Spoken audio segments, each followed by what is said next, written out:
Welcome back, everybody, to Summit Stories, the podcast where we have real conversations, real guests, not fake guests, and we have entrepreneurial conversations about life, money, and the downfalls, and everybody's success stories and their non-success stories. And I'm Ben, and this is our guest, Eli, and this is our co-host, Josh. So how old are you? Tell us a little bit about yourself. What do you do? I'm 29 years old, and I've done lots of stuff. My entire goal for my entire life is to not be employed. And I broke that rule briefly while I was working with Summit Construction, because if you're going to work for anyone, I mean, Benny and Josh are Summit the best Construction, people. is that a pretty good business to work for? You know, they're all right. All right. Okay. Yeah, They take care of you? Yeah, I mean, you know, there are probably a few workman comp claims that should have gone through that. No, I'm just kidding. Okay, cut that. Next question. I really enjoy being self-employed, and I enjoy working and creating, and so that's always been the goal, is to make my living based off of just sort of my own. You know, my own efforts and my own labor, as opposed to working for a company. And it was really great working with you guys. I really do mean that. If you are going to work with someone, Summit Construction is a really great company to work with. But yeah, I used to have a... Can you look into the camera and say that you weren't forced to say that? Yeah, no, just, you can't see, there's a guy with a gun right off the screen here. Oh man. So yeah.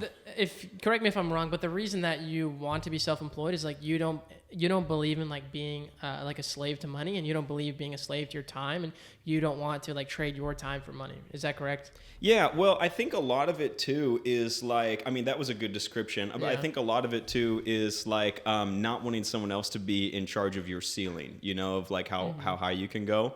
And also just I genuinely struggle with the idea of an hourly wage, because I feel like the motivation to perform isn't there. Because regardless of whether you're working your butt off, or you're just just kind of having a slower day or whatever, you're still getting paid the same hourly wage. And so some people actually do great with that. Some people love knowing that they clock in, they clock out, that's their time and they're done. And those people are built for that system. But then there's this other demographic of people like me, like yourself, like Josh, where we do our best work when we're in control of the work and the way that it's accomplished. Yeah, it's interesting, but it takes a certain kind of person, because some people with that much freedom have no motivation and get lazy, but some people with that kind of freedom makes them more motivated, because they can work for themselves and they can control how much money they make.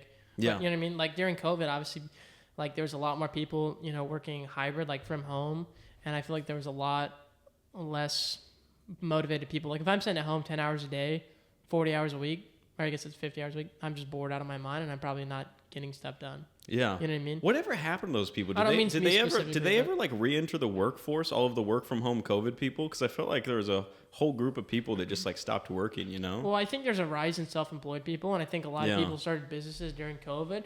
And I know that like we were talking about that last week, like online businesses really flourished during COVID. So I think there's a lot of people that made money through social media or Etsy or selling things online that they just don't need to go back to work. Dude, I keep watching these like 16-year-old kids on YouTube or whatever where they'll just like start cold calling people and say, hey, let me build you a website. By the way, I already built it. Why don't you come check it out? And then if you like it, you can pay me for it. And there's kids that are making like $1,000 per website plus the management fees for it. And just picking up new ones all the time. It's crazy to think about, like, there are kids in social media making money online that are like 16 and are millionaires and will never have to work a normal job. Oh yeah, that to me is so crazy. You got people that are 50 working at the mill trying to have enough money to live, and they can't afford to retire. And then you have 18-year-olds who are living in Dubai running Ferraris.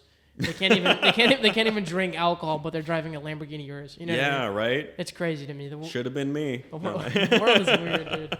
It is, yeah. But also, it's. I think there's got to be a statistic for this somewhere, where there is like this percentage of the population that are truly just go-getters. You know, where they're just like, I'm not gonna fit the mold. I'm not gonna fit the system. And I mean, like, I think that's honestly why like kids like struggle in school, like boys struggle in school, right? Whereas like girls, they tend to do a little bit better sitting in a classroom. And I think it's because like there's something internal in us that is like, I need to be out there doing something. I need to be changing the world. I knew that. Oh, what was that? I was just saying providing. Yeah. Providing. Yeah. I mean, that's a natural instinct. I just knew that I didn't want to go to college. I just want to make money. Like, I don't want to go to school. Yeah. You know? Yeah. And like I have friends who went to college, but there's a lot of friends that I have, not all of them, I'm not going to say this all of them, but there's a lot of friends I have that have gone to college and they have all this debt and they make less money. You Yeah. know what I mean? And I feel like sometimes I wonder like what life would have been like if I really applied myself in high school.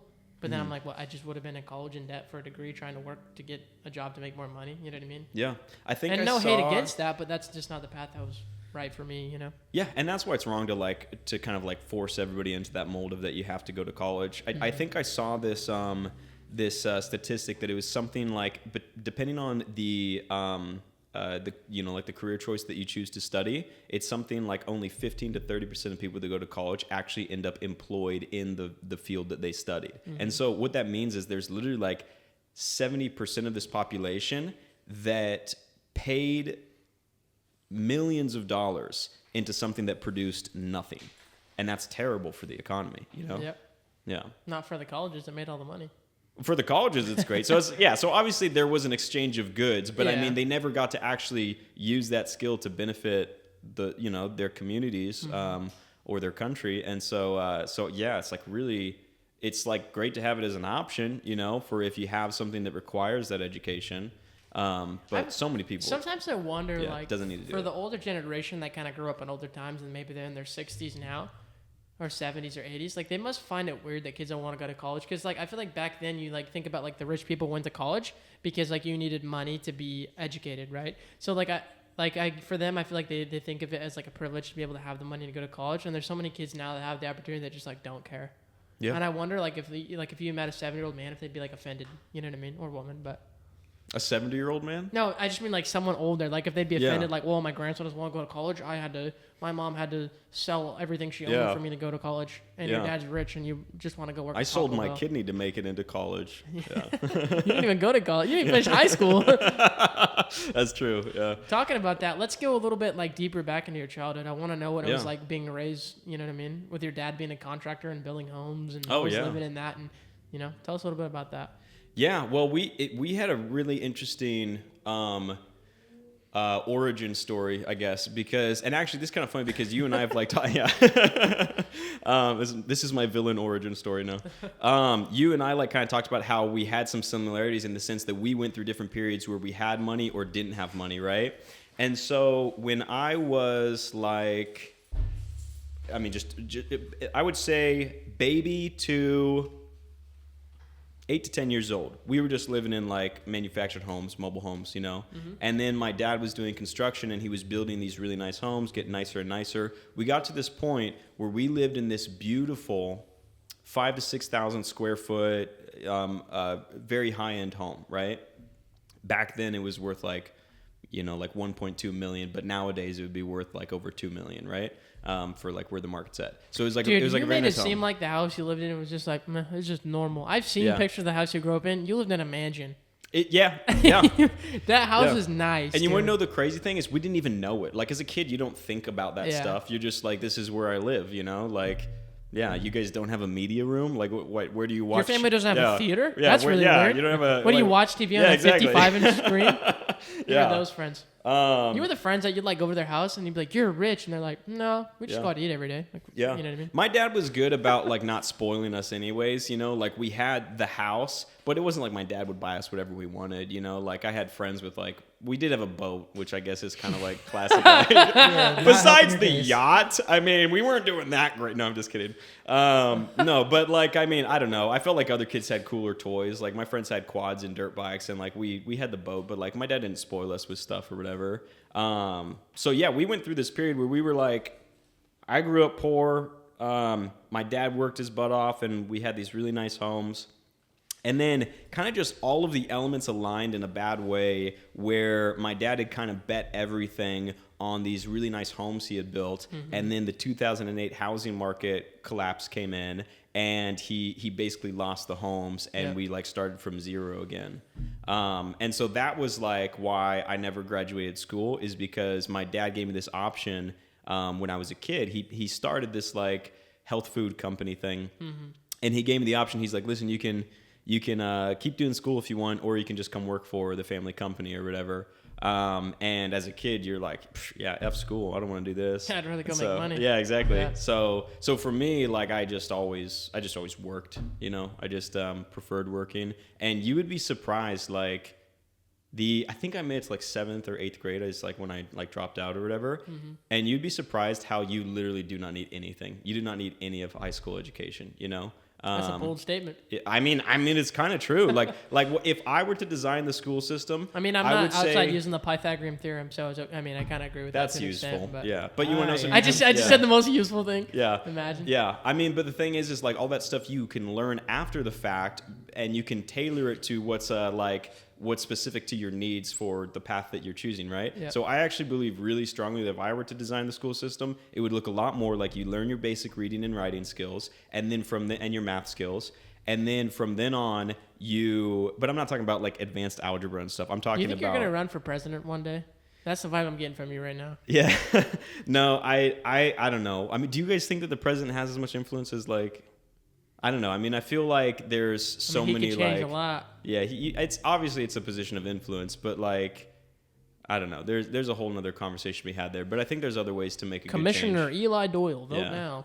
I guess what I'm getting at is I don't think you get to be president with the type of ideas that I have because they're too good.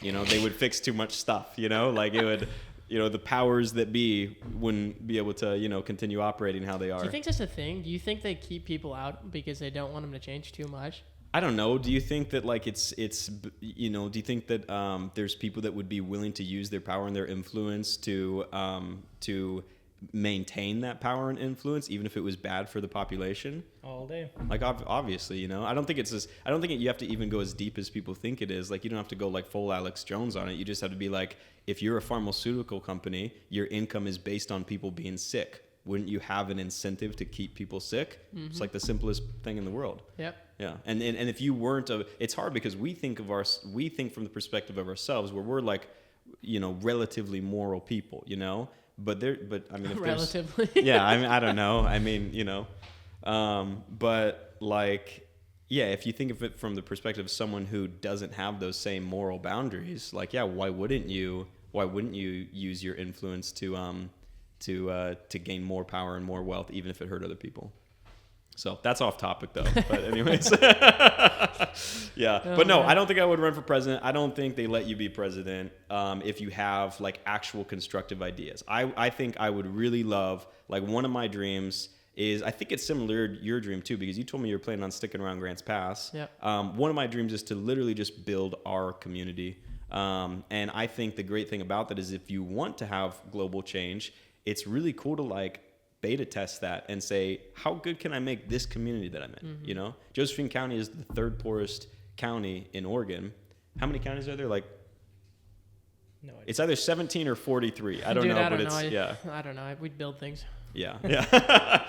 But we're one of the poorer, you know, we're one of the poorer communities, believe it or not. We don't necessarily notice it because we're in an advanced society and we have lots of like, you know, luxuries, but we're one of the poorer communities. I would love to see what we could do to make this like an actual prospering community. And then the great thing is that, dude, I want to have a business here so bad that's like based on entertainment, because like the amount of like people that would draw in like community, you know, and I'm going to say something that's probably going to like make a lot of people mad, but let's do it, man. Ruffle some feathers. Like, all content is good content. Like people are mad that River Valley is inside of a casino building, right? Mm-hmm. And I think it's pretty awful what they did to Travis. Like he had all this money put in there. He got like people agreed to it, and then the tribes are like, nope, never mind, stupid. Look, all this money you just wasted. You know what I mean? But I'm not a stranger to understand that. Like as much as I think that casinos bring like negative energy and stuff, and like bad people and bad behaviors, that would have done a lot for our community. Like the amount of jobs that would have provided. I would say so, because like I was 100% for it, but like the amount of jobs that would have provided and like money for the community and for that to like go around, that would have been huge. And so like I would love to have some kind of business or some kind of entertainment or something downtown that just like draws people in. Like we talk about the skate park, like obviously that'd be a huge benefit to the community because there's a lot of kids here that would use that. Yep. But like that would draw so many people. There's not indoor skate parks, you know what I mean, for miles. Yeah. I actually really agree with that idea of focusing on like entertainment based businesses because I think you're right in the sense that it could draw more tourism. People don't necessarily like Summit Construction is a great company. It's serving a need in the community, but people aren't traveling to Grants Pass for Summit Construction. Right. You might travel to them to a certain distance and then bring that income back to the community. But no, I think that's a really good point, is the entertainment-based industry. There was, when I was doing like the Oregon Great podcast and we were having like the commissioners on and stuff, John West was saying that they wanted to build like an amphitheater. Is it amphitheater or amphitheater? I have no idea. We just build things. I'm going to build it, but yeah. I'm just going to keep just saying point that. us at it. Yeah. That's going to be your excuse for everything. I don't know. We just build things. I'm just colorblind, dude. I don't know. What do you want to name your baby, Ben? I don't know. I just build things. Yeah. But he wanted to build basically like a big concert, place where they could have like outdoor concerts and stuff. Well, we have concerts in the park, but I guess there isn't like a permanent place for that to reside. But yeah, and also like if you think about it, like concerts in the park, like you're not going to be able to get like Bruno Mars to show up or something, right? But if you we don't have like a nice, stadium. They have some pretty significant people at concerts in the park. Do they really? Yeah, there's some pretty big country artists. That and around the fair time, I think we you're thinking get of the bands expo. there. No, I'm thinking of country or. Yeah. Well, I know, like, so, like, Park. for example, at the Jackson County Fairgrounds, they have obviously their like big amphitheater, and they have really great bands there. Like I've seen Shinedown, and who else we see? We saw like Breaking Benjamin or something. Local Where? H. At the Jackson County Fairgrounds. Oh. Yeah. So if we get a place like that, you get a lot of big names, draw people in. Yeah. And then they come and stay at the hotels, so they're making like Maybe we should put all our money into a stadium. Yeah, bro. Maybe Yeah. John West was onto something. That's like kind of the whole point behind being self-employed, is that there's no there's no cap to what you can accomplish. And so, you just roll your success into other endeavors. That is one of the curses of like an entrepreneurial mind, is that like I always want to take everything a step further. You know what I mean? Yep. Like my wife's like, I want to go to nail school and get my degree and be able to do nails. I'm like, I'll buy you a building and you can rent it out, and then we'll have 30 people in there, and then I'll make income off all these people having a studio space. You know what I mean? Yeah, and it's kind of hard to tell like what the right. Well, like who's that guy with the beard who did the gym stuff? He's a very well-known name. People are gonna think I'm stupid. In town? It. No. This is like a guy on YouTube. Oh, you're talking about Bradley Martin. I don't know if it's Bradley Martin. Oh no. I think his name is like Hormoz. Alex Hermosi. Yeah, I know you're talking about. Yeah, that guy. So yeah, that guy's rich. Yeah, and he was But like he's smart. He was talking about like, I've like watched some of his videos and stuff, and like he talks about how like you almost want to narrow everything down, like cut all your expenses, because then you can focus on taking risks and that sort of thing. And so there's like a process for like when and how to build the next thing. And he warns people about like getting sidetracked on too many different businesses, Well, yeah, exactly. Like, yeah, because some people are like, okay, I own a trucking company. Okay, maybe I want to own the trailer company. Mm-hmm. Okay, maybe I want to own the company that keeps semis from having to pay less taxes. And he's like, okay, but you're thinking about it too much, because like, again, that's the curse of the entrepreneurial mind. You're like, okay, how far do I want to go? But like, he's very keen on like, okay, let's make sure you're not like taking away from the primary business that's making you money and trying to go into too many other ventures. Yeah, like the question that he asks is like, if the trucking company is making money, why not try to elevate that trucking company so that it's now not $100,000 business, but a $200,000 business? Just because you had success in the trucking company, why not? Mm-hmm. Why would you try and switch to something else if this is working? And it's because people see like an open door and they want to run it, like, oh, I can make money off this. Like, I have the money, let's go for it. It's like, why not build the business that you have exactly to be $1 million trucking company? You know what I mean? Why jump to something else just because you have an in? Yeah, absolutely. So I thought about that with our businesses. Like, we have multiple businesses. Am I doing too much? Yeah. But so I'm kind of curious. You also ran an art gallery for a little bit. What was kind of the profitable things and the things that kind of came to your demise with that business? The thing is like everybody always talks about like how art is like a really difficult thing to like actually make money in. And it's really true. It's the sort of thing where it's really, it's an expendable income purchase. Yeah. It's like, it's something that you, especially like in our community where, we aren't the most wealthy community. There's just not a lot of people who need the type of work that I was doing. So I would say that in general, it wasn't very profitable at all. Right. Most of the time I was trying to do other jobs to keep the art business going. Right. So you didn't think that business was profitable at all, huh? No, I mean, At least in this area. it had its profitable moments. Like I remember, like I did a mural for like $8,000, and I was like, heck yeah, like I made it. But I think I spent over a month on that mural, and the 8,000 included supply costs, and then like if you compare that to what I'm doing now, like like with construction and tile, like it's actually pretty easy to make $8,000, and back then it was like it was like felt amazing, it felt like a really big deal. So really the stuff about the whole like art studio thing is that I definitely improved on my artwork, and it was like some really great community stuff. I got to like teach classes and stuff, and that was really nice. But ultimately it was I should have realized it a lot sooner, but I was working really, really hard to make something profitable that there really like just wasn't like a market in our area for. And I thought that was my fault. I thought like, oh, I'm not marketing it in the right way, or I'm not working hard enough or whatever, even though I was working really long days. And then taking like that experience and then moving to construction and doing like tile work and stuff, and then learning like kind of honestly how easy it is to make money when you're in a field that is desirable, or that there's a need for. It was kind of like, man, I wasted a lot of time doing that. I would rather make money and do art for fun, because I do enjoy painting. Do you think that having it for a business kind of sucked some of the fun out of it for you? Oh yeah, absolutely. It was really hard to enjoy art when you were doing it to try and make money. Do you think you've had a harder time getting back into art since then for fun?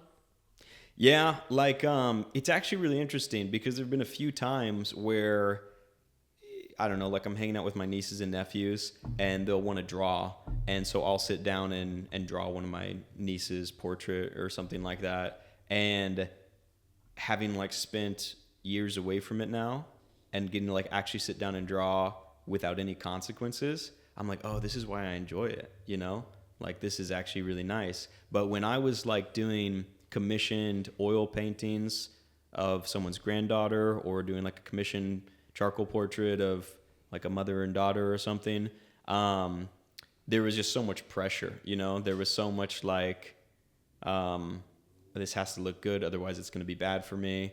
And art is unfortunately very subjective, and so like I might think something is really great, but because I primarily did portrait art, there's a lot of like people's like, I want a nicer word than ego, but just like our self-esteem or something, where like you're drawing someone's face, which is personal to them, obviously.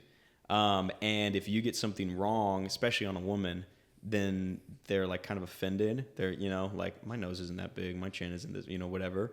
And so I might think a drawing was really, really well done, as far as like the quality of the drawing, it was really well done. But sometimes a person, honestly, it didn't really happen that often, but it was always something I was worried about. Right. So it's a lot of pressure.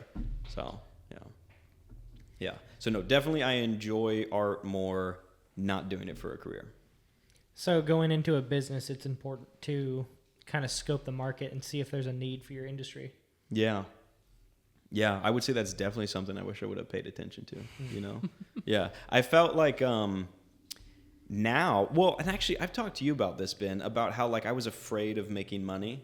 Like I thought it was going to take me farther away from God. I thought I was going to like lose myself, because I always was like super entrepreneurial. I was like, yeah, I would totally be someone who would get rich, and I was afraid of it, And then, go ahead. Yeah. Well, I was going to say, then I tried the other way of not having much money. And I was like, well, being rich can't be worse than this, It's funny too, like being friends and like you having that mindset of like, no, I think like money's the root of all evil, and money's the, you know what I mean? Like you've had that thought before.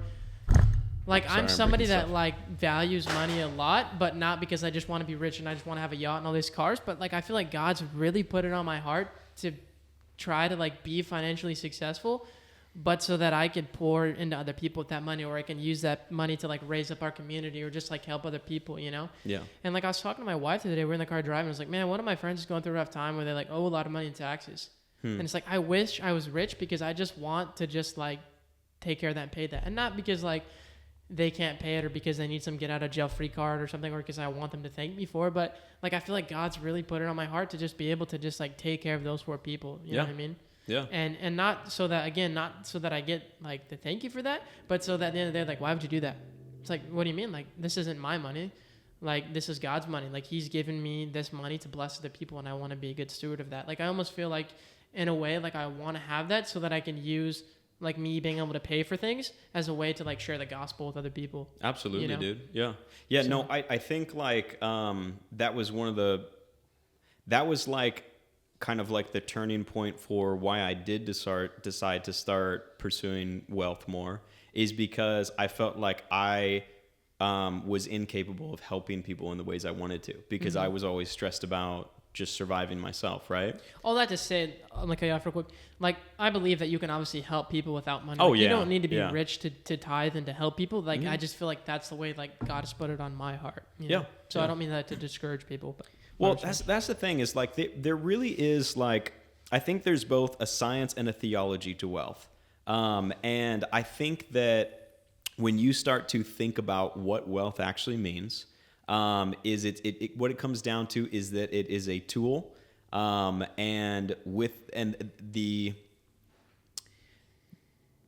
it offers is influence, and influence can be both good and bad. You can obviously use money to, you could do like the pharmaceutical route. You could use your money to profit off of other people's suffering, or you could use your money to help other people. And I remember just really struggling with feeling like I didn't have any influence, and feeling like I was more of like a burden to people than I was like a benefit to them. And so I think people like ourselves who are more inclined or more desirous to be successful, it also comes with like great responsibility, with Spider-Man quote, right? Which is, with great power comes great responsibility. Can you say that like Uncle Ben? With great power. I don't know how many Uncle Bens have there been? I think it's also kind of. I'm gonna do the Toby Maguire one. Yeah, Peter. This is him dying. Okay. You gotta picture it. Yeah. Gunshot wound. With great power. No, he doesn't say it when he's dying though, does he? No. Well, Josh just told us that he hates theater, so I'm not gonna do the whole act, but No. You can't. You gotta do it now, because if I was watching this, I'd be mad you didn't just do it. You gotta do the whole thing. Commit to the bit, please. Peter, with great power comes great responsibility. Peter, you forgot to grab the milk. Uncle Ben can't be changing all the lights by himself. I feel like that was a Tobey Maguire. That was part of it, Yeah, sure. Naturally, you nailed it. Yeah, like she gets mad because he doesn't bring the food home, right? No, that's the other one. Isn't that the Andrew Garfield one? Yeah. Yep, I might be a fake fan. That's super awkward. That's so sad. What were you gonna say, Josh? I was gonna say something really profound, and then we just and then we started acting out Spider-Man. I was just gonna say, money kind of reflects the heart, and whether you want to use the money for good or for bad, it just reflects what's in your heart and what God's put on your heart, or it does, yeah. What God hasn't put on your heart. I think that's huge. Like, people say money ruins people, but I think it really brings out what's in your heart. Yeah. It's just a big magnifying glass. Yeah. Well, that's what I meant by a challenge, I would say that it's not unreasonable to think that the three gentlemen sitting in this room today are probably going to experience wealth, like real wealth in our lives, because we have that drive to do so. And so with that, there's a challenge to just use that responsibly. Yep, absolutely. I'm curious what, how you think working for your parents and just like living the life of like your parents owning a business and like you working for them and managing that. How do you think that plays a role in one, your adulthood, and one, like you owning a business now? Do you think it's made any negative or positive effects? Yeah, I think there were both positives and negatives. There was undeniably a lot of experience that came from that, and the positions of like authority that my dad put me in early on. I think it was good for my growth, and one of the things I learned really early on is that if you're in a management position, you're actually a servant to the people that you manage, meaning that you're there to facilitate their work environment and ensure that they're able to accomplish the work and get home safely and, get paid and that sort of thing. So it shifted my mindset of what it means to have people working for you. And I'm sure, like, you know, Ben and Josh, like, you felt like that. We're like, man, you're running around to make sure that these guys can do their work, you know? And so it can be kind of humbling.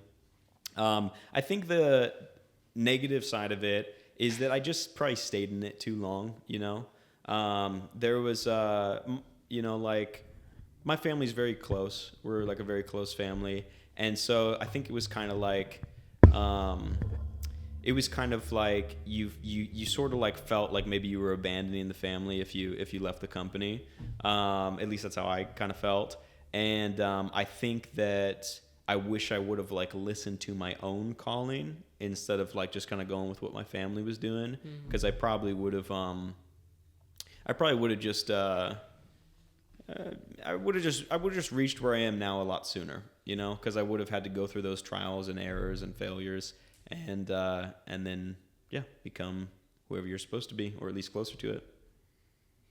I have a weird question, and like I have a hard time saying this because I don't want to like come off with like an ego or that I'm like super cocky or too overconfident. Yeah, we could just start roasting you like CJ did in the last podcast if you like. No, it's good. Something I've thought about is like NBA players, right? You have LeBron James, and then you have like Bronny James, one of his kids. Like it must be so hard to like be in his shadow and to try to live up to that, right? And sometimes I worry like, and again, like I feel stupid saying this because we're not that successful in the grand scheme of things. But sometimes I worry like if my kid is gonna like grow up thinking like how are we gonna live up to like our dads? You know what I mean? Like my dad owns multiple businesses. Like he was able to like have these experiences and do these things because like I know that I'm gonna be successful and I want to do these things, but I'm not saying that out of my own will. Like at this point in my life, I feel like God's will is for me to be in a way financially successful to help other people. I don't mean so I can be rich, but like that's where I feel that could change. God could take all this away tomorrow, but because of that, like I worry that like I don't want to like make it too difficult for my kid to live, and I don't want him to be worried like how am I going to fill these footsteps? You know what I mean? I don't think my kid doesn't have to work for me if he doesn't want to. You know what I mean? Like he can do his own things. So I'm curious, like you have done lots of things in your life and own different businesses, and like you want to like have all these things for yourself. Are you worried how that's going to affect your children at all? Does that kind of make sense? I feel like that was a long question. I actually know exactly what you're talking about because I felt like I experienced it kind of ties into like the questions about work with my family is that, I felt whether this is just something I imagined, I felt pressure to follow in my dad's footsteps and do what he was doing. I did feel like staying in that too long stunted my growth. And so I think what it comes down to, what I'm going to try and consciously do with my children is I plan on just consciously recognizing that this is an individual person and that God has a path for them. And my job as a parent is to encourage. Did you hear that voice crack? Yeah, that was wild. Encourage. Yeah. Encourage and facilitate just assisting who they're supposed to be as a person, you know, and but letting them kind of chart that path once they get to the age where it's appropriate. When Savannah first got pregnant, that is one of the first things that I thought of is like, man, what if my kid doesn't want to follow in my footsteps? And that's off to the orphanage. Scared me initially. I'm glad I'm not the only person that thinks that way. Initially, it scared me, and then Savannah's like, well, he's gonna grow up, he's gonna like his own things, he's gonna become his own person. And, he's only 1.5 right now, but he's so much his own person. Like, he takes a little bit of me and a little bit of Savannah, and he's a whole kid by himself, you know? It's funny how you start thinking about that stuff so early on, you know? It's like the minute the kid pops out, you're like... I know, my kid's not even here yet. Yeah. Yeah, I think it's natural, you know? And also what you just said, too, is it's crazy how...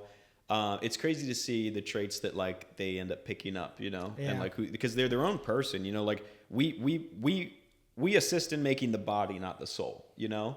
And so they are their own person. That's profound. I like that. Yeah. I try to say at least one or two profound things per podcast I'm on. Yeah. So speaking of podcasts, do you want to talk about the Oregon Grape for a second? Sure. The people want to know. What happened? I want to know. Yeah, well, I mean, we lost the studio that we were doing it in because I gave up the art studio. That's where we were filming The Oregon Grape, was in the back part of the art studio. I think that I was struggling with the transition. He's just over here having... he's having a feast. Are you going to make a charcuterie board right now? I'm not gonna lie. For those of you that are business owners, and maybe not, but like sometimes with like stress and stuff, like it raises your heart rate. I'm sitting here like kind of shaking. I don't know if it's like a caffeine thing. Oh yeah. But I like can't sit still, and so I'm like I need to eat something because I feel like I don't have enough food in me. Yeah. So it could be stress. It could just be like excitement. I'm not really nervous. Like I'm used to it at this point. You've been operating on nothing but caffeinated probiotic drinks right now. Yeah. So. I apologize to whoever's listening and you guys too that can hear me in your headphones. If it sounds like I'm just like munching, I'll try to keep it to a minimum. I feel like I need to eat something. I'm sorry. Yeah. No, you're good, dude. Go ahead. I totally just derailed our conversation what were we talking about? I'm sorry. Can I interrupt again? Yeah. This is something crazy. We're talking about having kids, right? Dude, my wife was like, where were we at? Let me paint the picture. It was like this morning or something, like in bed, right? She's like, dude, the kid's moving. I like put my hand on her belly and I like, don't, you know? Isn't that wild? Dude, not only that, she's like, do you feel the movement? I'm like, yeah, it kicked me. I'm like, this is kind of gross. And she's like, what? And I'm like, dude, I can feel the kid's like foot. Yeah. I know it's his foot, and I'm like pushing back on his foot, and he's like pushing me, and she's like, "Can you stop trying to high five your kid?" she's like, "You think it feels weird? Yeah. It feels weird to me." Yeah. Okay. You're like, there's a third party here you're not considering. Yeah. But dude, it was just like I would push, and he would like kick back, and then I'm like, I could tell like from the shape, it was a weird. I couldn't know if I was grossed out or excited. Yeah. But my wife's just looking at me like, "Could you stop poking me?" He totally knows you already because he can recognize your voice. Like at the development stage he's at, like he absolutely knows you. You know, he sleeps next to you every night. Yeah. Unless she kicks you on the couch if you piss her off or something. But most of the time he sleeps next to you. He knows your voice, and he is learning about like his world inside there. He's still learning, right? Yep. And so that's stimulus to him. He's like, what is this? He's interacting with it because he's curious. Like it's all. It's very real. If you felt like he was high-fiving you, he absolutely was high-fiving you. Yeah. Is that like rude to like press on their little home? You guys laugh at me, but I don't know. Yeah. I don't know. I didn't feel Jameson much. I'm not gonna lie. Really? Yeah. Does that bum you out at all? A little bit, but you'll have more kids. Yeah, maybe with the next one. Anyways, I completely changed the subject. This has been all over the place, but I'm enjoying this a lot. Yeah, I know. I forgot what were we gonna say? Did you have a question that you would ask? I think so. Yeah. Oh, you were asking about the Oregon Grape. No, he's. Yeah. Anyways, continue. Yeah. So what happened? You lost the studio. Yeah, lost the studio, and the thing I think one of the problems is that it would have taken it would have had to have been making money for me to continue doing it, and it would have taken a lot more time and energy invested into it for it to get to the point where it was making money. We had like a nice following. Like there were people, like I was surprised at how it was growing. Like there were a lot of people who were interested in it, and like I just checked the YouTube. You had a video that did like over 1,000 views. Oh, okay. Yeah. And it was like we would have like good videos like that, right? But it would also like one of the things that I like to see is that they were invested followers. And they were like people from our community, which was cool. But they were like actually invested in the content, and people would leave really nice comments, or they would leave mean comments if they disagreed with the political view. Yeah. Oh yeah, there were like a few comments that were like, "You guys are idiots" or whatever. Really? Still interaction though. Yeah. Hey, thanks for helping the algorithm, buddy. Like. Yeah, but I don't know. I was thinking about. Because CJ was like one of like our co-hosts on it, and he had like mentioned a few times that he might want to do it again. And I was thinking about it, but I almost like want to take it a different direction. We were kind of focusing heavy on the political stuff. I want to just expand it. I want to do more like really just talk about anything that I'm interested in. But like the things that I was interested in is basically like community building and wealth and like health of the community, and learning about like different like why are so many people sick, like that sort of thing. Like that's kind of something I'm interested in. And so I thought about bringing it up again, but kind of like the same as like the art thing. Mm-hmm. It's almost like it's the sort of project that you do after you've made your wealth, and you have the time to spend on it. I think about that a lot, right? Because especially like going back to the whole like Alex Hormozy conversation. I'm butchering his last name. I'm sorry. But like he talks about like trying to like stop the things that aren't making you money and focus on the things that are making you money. So, excuse me. Sometimes when I think about like, Josh and I trying to keep our overhead low so that we can, not tie up too much cash flow. I'm like, okay, what kind of things are not making us money? And one of the things is the podcast, but we just love it so much. Like it's just so enjoyable that it's hard to cut out, And for the most part, it's after hours. Yeah. I mean, and I was gonna say, I think true. it's kind of like, it's kind of important to like just distinguish between your income activities and just activities that are important to you, you know, just because you're passionate about it. And so, you know, if you're not doing the podcast because you're trying to make money, but you're doing it because it's important to you, that's still a good reason. Benny's really just starting this podcast to get a Woodster sponsor. A Woodster sponsor? Oh, dude, that's a throwback statement. Yeah. Whoa, we said the same time. Wow. Am I a bad contractor if I don't know what Woodster is? Worcester? Yeah. WOSTR. It's a paintbrush company. Well, Paintbrush. yeah, paint company. They like sell paint products. Okay. That is so funny. Yeah, well, we used to go to pro shows, and they like have all the paint reps come out for like their different products they sell at the paint store. And I asked the guy one time, I was like, dude, I don't use any other paintbrushes. I love Worcester. Like, how do I get sponsored? And he's like, I don't think that's a thing. I was like, just send me a couple of paintbrushes. I'll wear a hat. Like, who do I get in contact with? And he's like, I don't think that's a thing. Yeah, he's like, we're not a skateboarding company. Like, Yeah, we're not this gonna isn't Red Bull, bro. Yeah. That's funny. You remember that? I like that. Yeah, that's actually really funny. Yeah. Well, I mean, yeah, like if the podcast gets to a certain point, like, yeah, you should start getting sponsors, and then you would feel even more confident to keep doing it because it'd be an actual income source. So, yeah. This is off topic, but I think at some point we will ask for sponsors and then like find a way to use that money to either pour back into the community or donate to different nonprofits. Because that's, you know, part of the podcast is we like talking about those kind of things, you know? Yeah, absolutely. Or upgrade the podcast with some mics or cameras and sound deadening and better lights and maybe a different studio. And Eating snacks before the podcast. Yeah. Chairs Maybe that make me look taller. Charcuterie person that comes in and brings us. Oh, Can we get shame. a charcuterie company to, Please donate to the podcast right now. Please, if you want to sponsor this podcast, so Josh call can this have a number appearing charcuterie on the board before. screen. Yeah. Now no one's ever going to want to sponsor the podcast because they think that you just want sponsors so you can have a charcuterie board, Josh. Yeah. I'm not the one with food in my mouth. We just have the I most ate it. It's gone. There's no food in my mouth. Change We'll the just topic. have like the most unrelated companies sponsoring us. We're like, yeah, it's a charcuterie company. We also have Nana over here makes doilies. Thank you, She's Frito-Lay's, for sponsoring this podcast. Anyway, Josh, how depressed have you been in your life? Yeah. And how did that make you money? Yeah, so Frito-Lay's really got through my depressive period. No, I think I probably went through maybe 30 bags of Fritos every day. Yeah. I was talking about things that make people sick. Yeah, right? Okay, let's go keep it back on topic. What, were you going to ask something? Yeah, sure. What kind of direction is your newest venture taking? Well, you know, the thing is like when I got like my contractor license, I told you guys like send me all of your tile jobs. I really enjoy doing tile. And the reason that I gravitate towards that is because it's artistic. And it takes a sort of like kind of artistic eye, and so I feel like I'm good at it. And so that's like how I'm making my income right now, is that and jobs like it. But I never wanted to be a construction guy or a tile guy for, you know, my whole life. What I'm actually interested in is doing real estate and buying investment properties and maybe even developing like subdivisions and things. Do you think that being a contractor is like you're trying to like get your foot in the door to real estate through that way, or do you just trying to use it to make money to get in real estate? Yeah, it's like it's about funding. I feel like I think I didn't.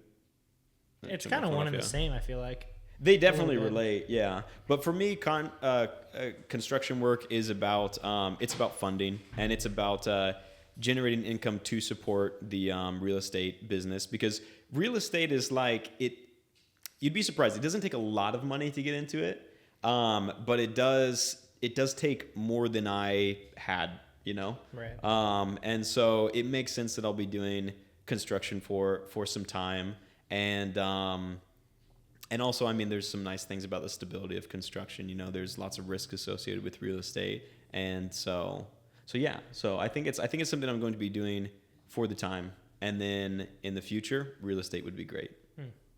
So talking about real estate in your business, I'm kind of curious like what your retirement plan is. I love asking that question to other people and like hearing their opinion and what their plan is to retire, you know, because I'm young. I think about that all the time. Like what's your retirement plan? Well, that's the great thing about real estate is that it's both an income stream and a retirement plan. So like the two things that I'm looking for in my real estate investments is cash flow and appreciation. And so the idea is that if I have a property that's cash flowing, even if it's just a few $100s a month that it's cash flowing, right? As long as it's appreciating, that's a really great investment. So obviously there's a lot of factors in there because there's like the upkeep of keeping a rental property. You have to look at what actual gross income is versus what your actual net income is on a property. But that's why I like real estate, is because it's both. It's income now if you do it properly, and then it's investment later. And one of the great things about real estate and really any tangible asset is that it's inflation proof. Inflation is great for homeowners. Your value of your home went up, $100,000 in the last 10 years or less. And so it's inflation proof. It's a great investment strategy. And I also like it because I have control over it. You're a control freak. Yeah, kind of a control freak. Yeah. I think you guys are really smart for doing the investment stuff and the Roth IRAs and stuff. It'd probably be smart for me to have that, but it just doesn't work with my brain in the same way. I get that. Some people, I believe that there's no perfect investment necessarily, and that you should invest in what you believe in. You know what I mean? So if a Roth IRA isn't for you, you need to find something to invest in that you are passionate about. Yeah. I'm kind of curious with you wanting to get into real estate and using real estate as an investment. Are you not scared, but in the back of your head, are you worried about something like the 2008 housing crash, happening again? You want to know something? Yep, that's why we asked. It depends. Yeah. No one's gonna want to come on their podcast. I think we bully people. Yeah. No, I love it. It really depends. I'm not concerned about it because there are actually a lot of protections you can put in place for it. So for one thing is that if the property is cash flowing, you're protected from a 2008 housing market collapse because people will always need a place to live, even when the housing market is in a bad place. And so if you own rental properties, then that's a big thing. If you own, yes, yeah. And so you're protected as long as you're able to. And if you own the properties with a loan on it, then you're still protected as long as you can keep renting it out. And then the other thing that you would have to worry about is something like COVID, where they refused to allow landlords to kick out people who weren't paying. Yeah. And so that's essentially, a lot of people. Yeah, it's essentially theft. You're stealing from landlords because they're providing a service. You're engaged in this voluntary agreement that you're living on their property. Could you imagine, you start building someone's home and they're like, actually, the government came out with a new law. I don't have to pay you to build my house, but you still have to build my house. Yeah, there's no other area that you allow that. Yeah. I think that was just a weird time where the whole world kind of stopped. Yeah. It's just we were just just completely ignored all of the rules of society and no, it was weird. But there's a chance something like that could happen again. You got incarcerated at that time. I did. Well, I didn't get incarcerated. You got booked and lodged. It depends on how you define incarcerate. Where's my attorney? Yeah. I think you got put in handcuffs in the back of a cop car. You got your photo taken. I'd say that's incarcerated. Yeah, I guess so. Yeah, I'm gonna probably look stupid. That might not be the definition of incarcerated. I don't even know. I felt incarcerated. Yeah. But no, they took me to the jail and stuff. But then when the judge heard the case, he was like, "This is stupid. We're throwing this out." What was the case? You want to tell everybody? I got arrested for not wearing a mask at the DMV. That's so stupid. Looking back on it, that's gonna be my dad lore. Is I did serve some time. Kids, how much? 5 minutes. Yep, I remember. Yeah, no, that was an interesting time. Looking back, it was stupid. I should have just, I don't know. I don't know. I didn't want to put a mask on. I was very against the whole forced masking thing, but maybe I shouldn't have let it go that far. I don't know. But I'm glad, I guess that's the only thing on my record. I actually looked it up. It is on my record, technically. It doesn't show that there was it just says that it just says that there was a trespassing charge brought, but nothing came of it or whatever. So it's not, maybe, I don't know. It's not on my record on my record. Hey, maybe that's why your title got lost for your car. Maybe. They're like, oh, this guy? Oops, let's put it in the special filing cabinet, the shredder, Yeah. No, that's so funny. So kind of wrapping things up here, Josh, I don't know if you have any more questions. I'll let you get to that. But if there is something that you could say to somebody who is listening right now and is kind of sick of that, trading time for money and doesn't want to work for anybody anymore, what would you say to that person? They kind of want to have their own thing and make their own money. I want to try and say something that's more like tangible advice, but I'll just start with like what has been helpful to me. And that is acknowledge that you are a unique person with a soul and that you do have a unique purpose to fulfill while you're here on earth. And with that, your challenge in life, the first step, step one is find out what that is. And so for me, it was just praying and asking what I'm supposed to be doing, and listening to, I was trying to find a less cheesy way to say this, but listening to your heart, listening to what you feel led to be doing. So that's the first step, is you just recognize that you do have a unique purpose, and that you need to find out what that is.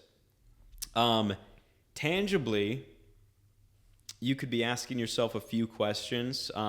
What's that phrase, ikigai? You ever heard that? Anyone ever heard the phrase ikigai? Nope. So it's like a Japanese word, and they got all sorts of weird words over there, but it's basically where your desire or your inclination matches up with the needs of the world, right? And so, like I had an inclination towards art, but it wasn't really fulfilling a need, at least not a big one. So being able to do artistic tile work, it's closer to ikigai, because I just realized what ikigai sounds like. It just sounds like a guy you don't want to hang out with. That's okay. Keep going. You're onto something. Yeah. So I'm closer to ikigai with what I'm doing now, because there is a desire to, or I guess I have a talent for it, and I have the inclination to do it, and I enjoy it. And it's also something that there's demand for. So if you're asking about career stuff, those are the two factors that you should be considering. What are you actually talented at? What's something that you can do better than other people? And then try and find where that aligns with what a need is. So that's like the simplest explanation. But if it doesn't sound too dramatic, like, I'm going to look in the camera when I say this. You have a purpose on earth.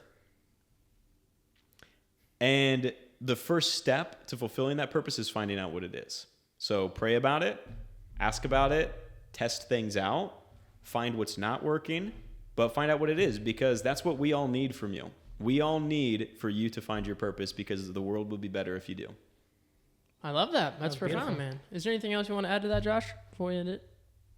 No, not add to that, no. Okay, well. Can I do our closing statement this time? Yes, you can, but we're not there yet. Oh, okay. Sorry. I like to say something meaningful about the guests before I end the podcast, just to show our appreciation. You are a longtime friend of mine, and I greatly appreciate you. And you made a big difference working for our company. We got lots of compliments about you and lots of good reviews. And you're like a man of like very high integrity, and I feel like you really put your heart and soul into everything that you do. And I feel like your craftsmanship on things are really good. And you're very talented, and you're very artistic. And I know that like you're going to be successful in whatever you do because you're very hardworking, right? So I appreciate you as a friend, and I appreciate you coming on the podcast. And I'm very excited to see like your life and God's will in your life and what He does with you. And I know that you're going to do great things, and I know that He's going to work through you. So I'm like excited to see where He takes you. And I'm excited for, can I say, Nazareth Construction for your business. Like that's going to be huge. So I'm excited for you. Thank you, man. I appreciate And congratulations on your daughter, by the way. Oh, thank you. Yeah. I appreciate that. Yeah. You got something to say? Nope. All right. You want to get an ending statement? Yeah, all right. Look into the camera. All right. Listen, guys. The world is full of nice people. If you can't find one, it's probably because no one likes you. Okay. No, did I get it wrong? No. All right, hey, You're listen. about as close as I was. Hey, the world is full of nice people. If you can't find one, be one. Beautiful. I like it. Dude, that's gotta be